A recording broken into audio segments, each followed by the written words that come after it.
মাসুম মাহবুব, হঠাৎ করে স্টুডিওর বাইরে এসে একটু বিপদে পড়ে গেছি। আপনারা বুঝতে পারতেছেন যে আমি সবসময় সময় মতো আসার চেষ্টা করি। আজকে একটু আমি স্টুডিওর বাইরে থাকার কারণে যে প্রবলেমটা হয়েছে, যে সেটআপটা প্রবলেম হয়ে গেছে। তো আপনারা দেখতে পাচ্ছেন যে একটা ভিন্ন জায়গায় আছি। দর্শক, আমি সংক্ষিপ্ত সময়ের মধ্যে কয়েকটা গুরুত্বপূর্ণ খবর দিতে চাই। যদি শুনতে এবং দেখতে কোনো প্রবলেম না থাকে আমাকে একটু কমেন্ট করে জানান। প্রথম কথা হলো যে আজ শনিবার থেকে পাকিস্তান সময় ৫টা ৩০ মিনিটে ইরান এবং ইসরায়েলের মধ্যে ইরান এবং আমেরিকার মধ্যে আলোচনা শুরু হয়। আমার মুখটা বোধহয় দেখতে পাচ্ছেন না আপনারা, তাই না? তো পুরো ফ্রেমটা জানি কেমন হয়ে গেল হঠাৎ করে। আমি নিজে বুঝতেছি না এটা কেমন টাইপের ফ্রেম হলো। তো আজকের দিনটা একটু কষ্ট করেন আপনারা। আর কি করব? শুধু তথ্যগুলো জানার চেষ্টা করেন। তো বলা হচ্ছে যে ৭টা কি বলে ৫টা ৩০ মিনিটে আমেরিকান প্রতিনিধি দলের মধ্যে আলোচনা শুরু হয় ইরানের সাথে। সেখানে ১২ জন বিশিষ্ট ব্যক্তিরা উপস্থিত ছিলেন। ৪ জন পাকিস্তানের, ৪ জন ইরানের, ৪ জন আমেরিকার। মোট ১২ জন এই যুদ্ধবিরতি নিয়ে আলোচনা বা শান্তি আলোচনা শুরু করেছে। এর মধ্যে উল্লেখযোগ্য কারা কারা রয়েছেন? এর মধ্যে আমেরিকার রয়েছে স্টিভ উইটকফ, জেরার্ড কুশনার, রয়েছেন মার্কিন ভাইস প্রেসিডেন্ট জেডি ভেন্স। আর ইরানের উল্লেখযোগ্য দুজন ব্যক্তি আছেন, আব্বাস আরাকচি এবং বাকের গালিবাবি, স্পিকার যিনি আর পররাষ্ট্রমন্ত্রী আরও আছেন। তো মোট ১২ জন আছেন এই বৈঠকে। গেল ১ নম্বর কথা। ২ নম্বর যে বিষয়টি আছে সেখানে বলা হয়েছে যে আলোচনা শুরুর ১ ঘন্টা পর বিস্তারিত ও প্রযুক্তিগত আলোচনা প্রবেশের কারণে বিশেষজ্ঞ দলগুলো আলোচনায় যোগ দেয়। অর্থাৎ এখানে একটা বিশেষজ্ঞ দলকে আনা হয়, প্রযুক্তির বিভিন্ন বিষয় নিয়ে আলোচনা করা হয় এবং সেখানে একটা বিশেষজ্ঞ গ্রুপকে ২ পক্ষ থেকে আনা হয় এবং বলা হচ্ছে যে সেই সময় তারা বেশ কিছু বিষয় প্রযুক্তিগত দিক থেকে এই আলোচনা যুদ্ধবিরতির বিভিন্ন দিকগুলোকে বিভিন্ন ম্যাপের মাধ্যমে প্রযুক্তি দিয়ে বোঝায় এবং তারপরে সেটা ১ ঘন্টার জন্য আবার বন্ধ হয়। অর্থাৎ ২১টা পর্যন্ত। আমরা যদি বলি ২১টা বলতে কি আমরা কি বুঝি? ৯টা মেবি। সেই পর্যন্ত আলোচনা অব্যাহত থাকে। তারপর আবার মাঝপথে প্রতিনিধি দলের পরামর্শ বিরতির কয়েক মিনিটের জন্য আমি যে তথ্যটা ইরান থেকে পেয়েছি সেটা আপনাদেরকে অনুবাদ করে বলছি। আলোচনার মাঝপথে উভয় প্রতিনিধি দল পরামর্শ ও বিরতির জন্য কয়েক মিনিটের জন্য থামে এবং তারপর পুনরায় আলোচনা শুরু করে। আজ রাতের আলোচনা শেষ হওয়ার বিষয় এখনো কোনো খবর পাওয়া যায়নি এবং আলোচনা বাড়ানো হবে কিনা তাও স্পষ্ট, মানে এই আলোচনাটা কতদিন চলবে, কি করবে, এই বিষয়ে স্পষ্ট ধারণা দেওয়া হয়নি এখন পর্যন্ত। এবং বলা হয়েছে যে মানে ইরানের পক্ষ থেকে বলা হয়েছে পরিস্থিতি শান্ত করার প্রচেষ্টা, অর্থাৎ যে যুদ্ধটা ২৮ ফেব্রুয়ারি থেকে শুরু হয়েছে, তো পাকিস্তানের মধ্যস্থতায় ৮ এপ্রিল একটি ২ সপ্তাহের যুদ্ধবিরতি চুক্তি হয় এই দুটো দেশের মধ্যে। পাকিস্তান এখন সর্বোপরি চেষ্টা করছে যুদ্ধবিরতিটা একটা সম্মানজনকভাবে যেন শেষ হয়। কিন্তু এখানেই সব সমাপ্তির ঘটনা নয়, কারণ এখানে ইরান যে দাবিগুলো করেছে সেই দাবিগুলো নিয়ে অনেক রকম প্রশ্ন এখন আমেরিকার বিভিন্ন পক্ষ থেকে উঠছে। কয়েকটি দাবি আপনাদেরকে বলি যে ইরান ১০ দফা পরিকল্পনা পেশ করেছে, যার মধ্যে মার্কিন বাহিনীর প্রত্যাহার, নিষেধাজ্ঞা প্রত্যাহার এবং কৌশলগত হরমুজ প্রণালীর উপর নিয়ন্ত্রণ প্রতিষ্ঠার দাবি অন্তর্ভুক্ত রয়েছে। ইরান সরকার যুক্তরাষ্ট্রের প্রতি অনাস্থার মনোভাব বজায় রেখেছে এবং দাবি করেছে যে আলোচনার উদ্দেশ্য সংঘাত নিরসন নয়, বরং যুদ্ধক্ষেত্রে কূটনৈতিক অঙ্গনে নিয়ে আসা। অর্থাৎ আমি এবার আপনাকে খোলামেলা বলে দিই যে ইরান তার মোটামুটি ৬টি বিষয়কে তারা ছাড় দিবে না, সেগুলি আমরা মোটামুটি ইঙ্গিত পেয়েছি যে ইরান কি কি বিষয় ছাড় দিবে না। একটা হলো হরমুজের কন্ট্রোল ইরান আর ছাড়বে না। এটি এখন তার সোনার মানে কি বলে সোনার ডিম পাড়া হাঁস। ইরান বুঝতে পেরেছে যে পৃথিবীর বহু জলসীমা যেগুলো যে দেশের মধ্যে পড়ে তারা সেখান থেকে টোল আদায় করে। ইরান কখনোই টোল আদায় করেনি। কিন্তু আপনি জানেন কিনা মার্কিন যুক্তরাষ্ট্রের $১ বিনিময় ইরানের অর্থ কত দাঁড়ায়? শুনলে বিশ্বাস করবেন নাকি বিশ্বাস করবেন না যদি আমার তথ্য ভুল না হয়। যে আমেরিকার $১ বাংলাদেশের মেবি ১২২ টাকা, তাই তো? ইরানের দ্বারা ৬ থেকে ৭ লক্ষ টাকা। ইরানের অর্থনৈতিক অবস্থা বা ইরানের মুদ্রার মান কোথায় নেমেছে নিষেধাজ্ঞার জন্য জানেন? ইরানকে এমন নিষেধাজ্ঞা দিয়ে রেখেছে যে ইরানের ৭ থেকে ৮ লক্ষ টাকা মার্কিন যুক্তরাষ্ট্রের $১ আর বাংলাদেশের ১২২ টাকা, মানে ২২ টাকা আমরা যেটাকে বলি। তো এই অর্থনৈতিক চরম আকার ইরানের শুধু এই নিষেধাজ্ঞার জন্য। তো সেই ইরান বলছে যে হরমুজের কন্ট্রোল তারা নেবে, এখন টোল আদায় করবে, এইটার ব্যাপারে কোনো ছাড় নয়। এখান থেকে তারা প্রতি বছর 20 বিলিয়ন মার্কিন ডলার আয় করতে পারবে। নাম্বার 2, তারা বলছে যে পৃথিবীর বিভিন্ন জায়গায় ইরানের 120 বিলিয়ন ডলার আটকা পড়েছে। এই আলোচনার আগে এই টাকাগুলো ছাড় দিতে হবে। অর্থাৎ ইরান যে তেল বিক্রি করেছে পৃথিবীর বিভিন্ন দেশের কাছে, সেই তেলের যে অর্থ পে করেছে কোম্পানি বা বিভিন্ন দেশ, সেই টাকাগুলো আটকে দিয়েছে এই ইরানের উপর নিষেধাজ্ঞার জন্য আমেরিকা। সেটা চীনে আছে, সেটা কাতারে আছে, সেটা ধরেন আরো অনেক দেশের আছে। এই টাকাগুলো আটকা আছে, এই টাকাগুলো ইরান পায়নি। তো প্রায় 120 বিলিয়ন মার্কিন ডলার বলা হচ্ছে। এই টাকা ইরান পেলে ইরানের চেহারা পুরো পাল্টে যাবে। কল্পনা করা যায়। ইরান বলছে এই টাকাগুলো ফেরত দিতে হবে এখন আমাদের। দর্শক, তারপরে যে বিষয়গুলো আসছে যে ইরানকে নিষেধাজ্ঞা থেকে, ইরানের উপর যে নিষেধাজ্ঞা চাপিয়ে দেওয়া হয়েছে প্রায় 97-98 সাল থেকে, মানে 90 দশক থেকে, এই সকল নিষেধাজ্ঞা প্রত্যাহার করতে হবে আমেরিকাকে। আর নিষেধাজ্ঞা থাকতে পারবে না ইরানের উপর, এবং ইরানকে ক্ষতিপূরণ দিতে হবে।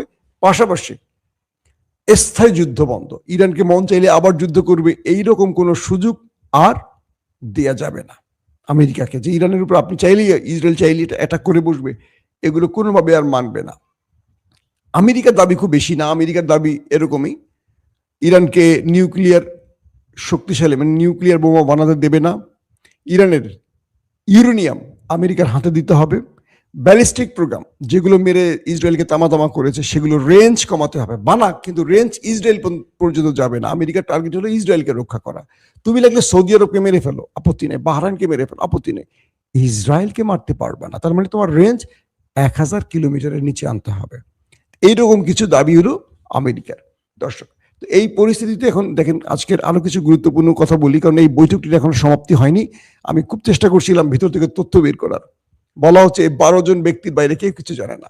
মার্কিন গণমাধ্যম এখন স্পষ্ট কিছু বলেনি, পাকিস্তানের গণমাধ্যম কিছু বলছে না। মানে এটা খুব রুদ্ধতা টাইপের একটা বৈঠক। এটা হয়তো স্পেশালি কেউ অ্যানাউন্স করবে, হতে পারে ডোনাল্ড ট্রাম্প অ্যানাউন্স করে জানাবে, বা ইরানের পক্ষ থেকে মুস্তফা খামেনি অ্যানাউন্স করতে পারে, বা পাকিস্তানের শাহবাজ শরীফ অ্যানাউন্স করতে পারে। ভেতর থেকে কোনো আলোচনার তথ্য আমরা পাচ্ছি না, যতটুকু পেয়েছি জানিয়েছে। এখন আসেন মূল খবরে। মূল খবর কি? এক, সৌদির ইস্ট ওয়েস্ট যে গ্যাস পাইপলাইনটি, অর্থাৎ হরমুজ বন্ধ করে দেওয়ার পর সৌদি আরব যেই পথ দিয়ে তেল বিভিন্ন দেশে পাঠাতো, যে পাইপলাইনটি, একমাত্র পাইপলাইন ইস্ট ওয়েস্ট বলা হচ্ছে এটাকে, সেই পাইপলাইনে ইরান ব্যাপক অ্যাটাক করে সেই লাইনটাকে ধ্বংস করে দিয়েছে। অর্থাৎ যুদ্ধবিরতির পর সৌদি আরব এই হামলাটি করেছে ইরান, এবং ড্রোন এবং মিসাইল মেরে সেই পাইপলাইনটা ধ্বংস করে দিয়েছে। সৌদি আরব চেয়েছিল চামে চামে এখান থেকে তেল রপ্তানি করবে, সেই পথটা বন্ধ করে দিয়েছে ইরান। অর্থাৎ আমেরিকার অন্যতম মিত্র সৌদি আরবকে কোনোভাবেই বাইরের তেল বা বেচার সুযোগ আর দেবে না ইরান। বলছে যে আমি যেহেতু ধ্বংস হয়েছি, তোর ধ্বংস করে যাব, তুই আরাম করবি, তুই মার্কিনীদের সাহায্য করবি, সেই সুযোগ তোর জন্য আর থাকছে না। তো এটি আজকের খুব বিশাল একটা খবর। ইতিমধ্যে সেই অঞ্চলে বলা হচ্ছে যে সৌদির কিং আব্দুল আজিজ যে এয়ারপোর্ট, সেখানে পাকিস্তানের যুদ্ধ বিমান উড়ে গেছে। অর্থাৎ পাকিস্তানের যুদ্ধ বিমানের একটি টিম সেখানে পৌঁছে গেছে কিংস আব্দুল আজিজ এয়ারপোর্টে। অর্থাৎ শেষ পর্যন্ত পাকিস্তান সৌদির পক্ষে দাঁড়াচ্ছে, এটা স্পষ্ট হয়ে গেছে। এখন পাকিস্তান কি ইরানের বিরুদ্ধে সৌদির হয়ে লড়াই করবে? কিছু টাকা পয়সার জন্য দরিদ্র দেশ তো ভাড়া খাটবে। এতে করে কি পাকিস্তানের খুব লাভ হবে? কারণ ইরান পাকিস্তান পাশাপাশি দেশ। আমেরিকার বা সৌদির থেকে পাকিস্তান যতটুকু মূল্য পাবে, ইরানের মিসাইলে তো পাকিস্তানের মোটামুটি 12টা বাজিয়ে ফেলবে। হ্যাঁ, পাকিস্তান শক্তিশালী দেশ, পারমাণবিক আছে, চাইলে কি পারমাণবিক মারতে পারবে? আমার ধারণা আমেরিকা যেহেতু সাহস করেনি, পাকিস্তান সাহস করবে কোন যুক্তিতে? তো এই মুহূর্তে পাকিস্তানকে নিউট্রাল থাকতে হবে। যদি যুদ্ধবিরতি আলহামদুলিল্লাহ হয়ে যায়, ভালো কিছু রেজাল্ট আসে তো ভালো, আর যদি না আসে, যেমন সৌদিতে যে ইস্ট ওয়েস্ট পাইপলাইনে হিট হয়েছে, এটার যদি প্রতিশোধ নেওয়ার জন্য আবার নেক্সট কোনো ইরানের হামলার পর পাকিস্তান গর্জে ওঠে, পাকিস্তানের যুদ্ধে চলে আসে, তাহলে যুদ্ধটা আরো পক্ষ বাড়বে। অর্থাৎ পাকিস্তানকে এটার জন্য ভালো মাসুল দিতে হতে পারে, ইরানকেও দিতে হবে, পাকিস্তানকেও দিতে হবে। তারপরে যে বিষয়টি হলো সেটি হলো যে আজকে একটা খুব দুর্দান্ত খবর পেলাম, সেটি হলো হরমুজ প্রণালীতে আমেরিকার ওয়ারশিপ যুদ্ধজাহাজ অনেকটা গোপনে অথবা পরীক্ষামূলক হরমুজ প্রণালীতে প্রবেশের চেষ্টা করেছে।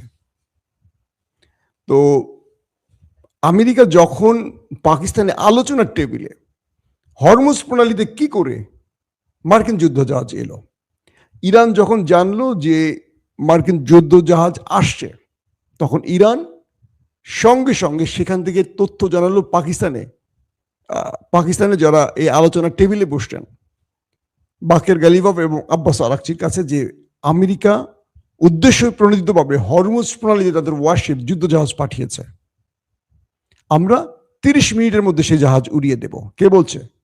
আইআরজিসির নৌশাখা।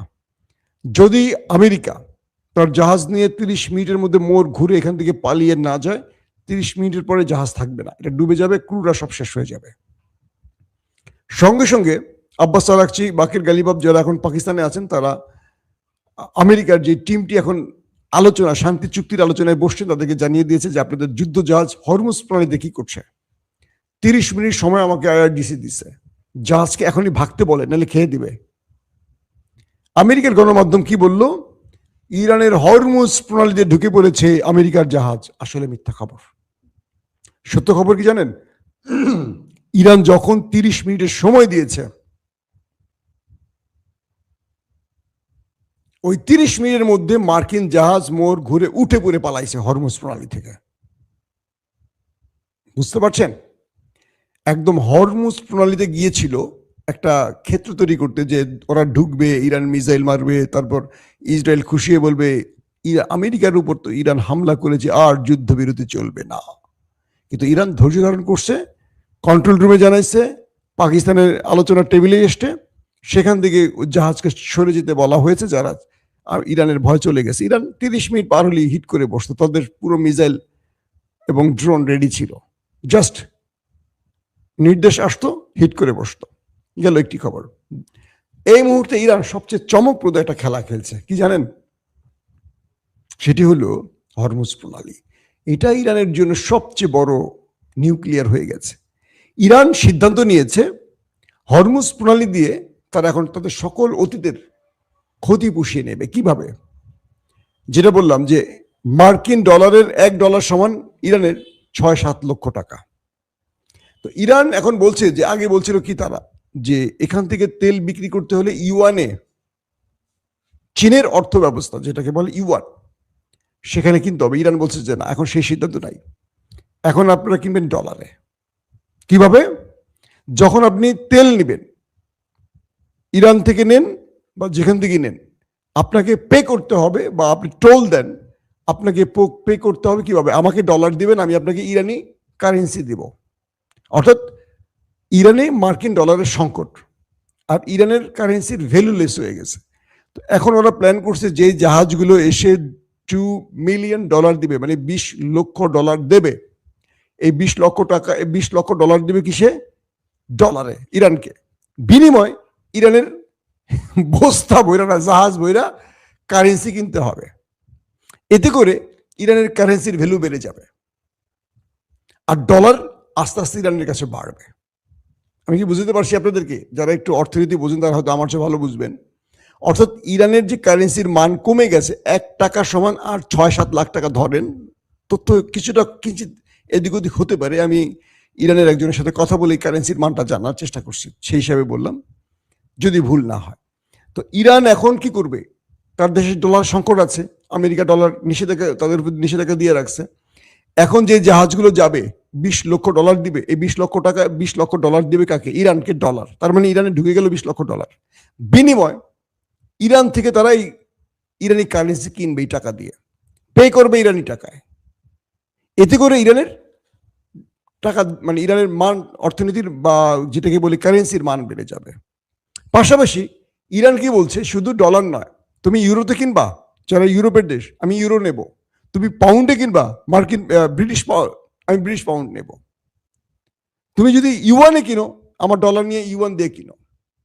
অর্থাৎ এখন মার্কিন ডলার জমা করবে ইরান, মানে তার দেশে ঢুকায় তার কারেন্সির মান বাড়াবে। এইটা হলো ইরানের সবচেয়ে বড়, আমি বলবো যে আজকের দিন পর্যন্ত সবচেয়ে বড় ডাইনামিক খেলা। ইরান যদি এই কাজটি 5-7 বছর টানা করতে পারে, সৌদি, কাতার, কুয়েতকে ছাড়িয়ে চলে যাবে ইরান। এক তো বড় আয়তনের দেশ, গ্যাস তেল ওদের চেয়ে কম নয়, ওদের রয়েছে এক্সট্রা ইনকাম হরমুজ প্রণালী, প্রতি বছর 120 বা 100 বিলিয়ন মার্কিন ডলার আয় করবে বছরে। বাংলাদেশের রিজার্ভই আছে কত? 16 থেকে 18 বিলিয়ন ডলার, তাই তো বোঝায় নাকি এর চেয়ে কম হতে পারে। পাকিস্তানে আছে 5 থেকে 6 বিলিয়ন ডলার। এখন মানে ইমরান খানকে সরানোর পর পাকিস্তানের অর্থনীতির অবস্থা এরকম হয়ে গেছে। তো ইরান শুধু বছরে এই টাকাটা আয় করবে। ইরানকে ধরে রাখতে পারবে কেউ? এখন যে জাহাজগুলো যাবে শুধু ডলার দিবে ইরানকে, আর ইরান ওদেরকে ইরানি কারেন্সি বিক্রি করবে, মান দাম দাম করে বেড়ে যাবে একদম কাছাকাছি। এটি ইরানের সবচেয়ে ডাইনামিক বুদ্ধি, এবং ইরান এখান থেকে 1 ইঞ্চি ছড়বে না, লড়বে না, বোঝা গেছে। এবং আজকের যে আলোচনায় আমি শুরুতে আপনাদের বলছি যে ইরান এখানে খুব গুরুত্ব দিচ্ছে কি, হরমুজ প্রণালীর কন্ট্রোল, এটা ছাড়বে না, মরে গেল সোনার ডিম পাড়া হাঁস ইরানের জন্য এটা। 2, ইরানের উপর থেকে সকল নিষেধাজ্ঞা প্রত্যাহার করতে হবে, এটাকে আর ছাড় দিবে না। বিভিন্ন দেশে 120 বিলিয়ন ডলার যে আটকে পড়ছে, এই টাকাটা এখন ইরান ফেরত চায়। ইতিমধ্যে কাতারের কাছে আছে 6 বিলিয়ন মার্কিন ডলার, 6 বিলিয়ন। কাতার এটা দিতে রাজি হয়েছে, আরো অনেক দেশ ইতিমধ্যে রাজি হচ্ছে। তার মানে এই টাকাগুলো এখন ইরানে আসবে। ইরান তার সকল কি বলবো যে যুদ্ধের পর যে ক্ষতি হয়েছে এটা মোটামুটি এখন কাটিয়ে উঠতে পারবে। ইরানের অর্থনীতি এখন সুন্দরভাবে দাঁড়িয়ে যাবে। তো ইরানের এই অবস্থাটা, এখন আমি বলি যে যুদ্ধটা ইরানের কপাল খুলে দিয়েছে। কোনো যুদ্ধ কাউকে ধ্বংস করে, কিন্তু এই যুদ্ধ আমেরিকা ইসরায়েলের জন্য কিছু নাই। এখন পর্যন্ত আমেরিকা ইসরায়েলের খাতা শূন্য। দর্শক, বিদায় নিতে চাই আজকের মতো। ইনশাআল্লাহ আগামীকালকে থেকে আবার লাইভ সেট আপটা চেঞ্জ করতে হবে। ভালো থাকবেন, আল্লাহ হাফেজ।